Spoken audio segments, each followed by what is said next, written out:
নমস্কার, কেমন আছেন সবাই? আমি দীপান্বিতা কুকিং কেবিনের আরও একটি ভিডিওতে আপনাদের সকলকে জানাই অনেক অনেক স্বাগত। তো আজকে আমি আপনাদের জন্য ইলিশ মাছের খুব সহজ একটা রেসিপি নিয়ে চলে এসেছি। তাহলে চলুন আর দেরি না করে ভিডিওটি শুরু করা যাক।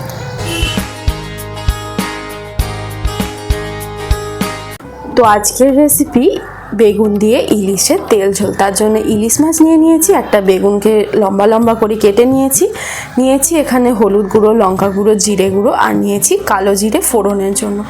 তো এখানে লঙ্কা গুঁড়ো, জিরে গুঁড়ো আর হলুদ গুঁড়োকে একটুখানি আমি জলের মধ্যে ভিজিয়ে রেখে দেব।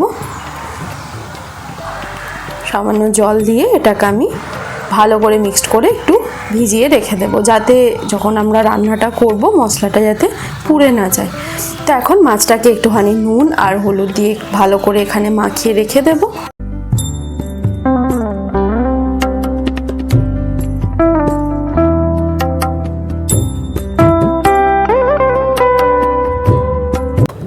তো আমাদের মাছও ম্যারিনেট করা হয়ে গেছে, মশলাও রেডি হয়ে গেছে। এবার আমরা একটা প্যান বসিয়ে নিয়ে দিয়ে দেবো আমরা সর্ষের তেল গরম হয়ে গেলে এখানে কালো জিরে আর কাঁচা লঙ্কা ফোড়নে দিয়ে আমরা একই সাথে মাছ আর বেগুনগুলোও কিন্তু এখানে দিয়ে দেবো। অনেকে ইলিশ মাছ ভাজা পছন্দ করেন না, সেই ক্ষেত্রে আপনারা কাঁচা মাছও কিন্তু অ্যাড করতে পারেন। পরে ঝোল মশলা অ্যাড করে যখন জল দেবেন তখন গিয়ে কাঁচা মাছগুলোও দিতে পারেন। বাট যাতে ভেঙে না যায় মাছগুলো ঝোলের মধ্যে পরে গিয়ে, তার জন্য আমরা এখানে জাস্ট হালকা করে একটু ভেজে নেব।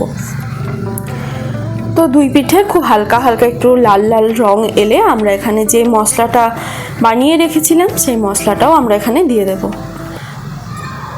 এই সময় গ্যাসের ফ্লেমটা মিডিয়াম লোতে রাখবেন যাতে মশলাটা পোড়ার কোনো ভয় না থাকে। এবার আমরা দিয়ে দেবো পরিমাণ মতো জল। এখানে আমি 2 থেকে 3 কাপ মতো জল ইউজ করেছি। আপনারা নিজেদের যতটা পরিমাণ থাকবে, যদি মাছ অনেক বেশি থাকে সেই ক্ষেত্রে কিন্তু জলের পরিমাণটা বাড়বে। তো সেটা আপনারা আপনাদের নিজেদের প্রয়োজন অনুযায়ী অ্যাড করবেন।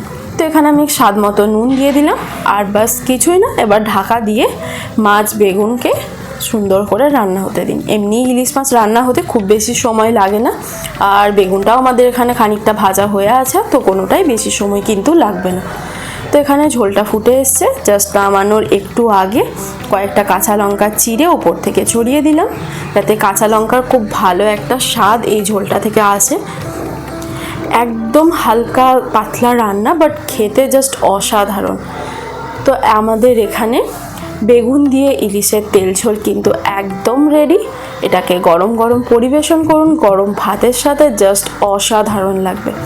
তো আর দেরি না করে ঝটপট রেসিপিটা ট্রাই করুন। আমাকে অবশ্যই জানান কেমন লাগলো আপনাদের রেসিপিটা। অন্য কোনো রেসিপিও যদি জানতে চান সেটাও আমাকে অবশ্যই কমেন্টে জানান। ভিডিওটা শেষ অবধি দেখার জন্য রইল আপনাদেরকে অনেক অনেক ধন্যবাদ। দেখা হচ্ছে আপনাদের সাথে খুব শিগগিরই পরের একটা ভিডিওতে।